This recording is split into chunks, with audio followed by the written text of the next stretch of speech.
Hello, I'm Joan, and this book is The Shadow Tracer by Meg Gardiner, which is a thriller that just zips along, and I really loved it.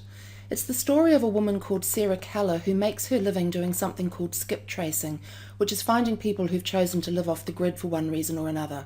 And she lives with a 5-year-old whom she passes off as her daughter, but is in fact her niece, the child of her sister.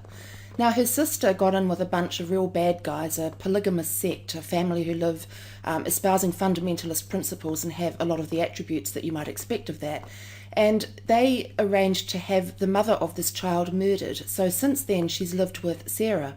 Now, one day the kid's involved in a school bus crash, and Sarah goes along to A&E to pick her up and finds out that while they were checking her over, it was discovered that there was a computer chip embedded in her neck, by which means the family can continue to trace her. So Sarah and the child head off the grid themselves. The hunter becomes the hunted. There's a bunch of really bad people in there. There's a rogue FBI agent. There's a good guy who's a US Marshal who comes along to help. But these two essentially take off for a life on the road, and it's really good stuff.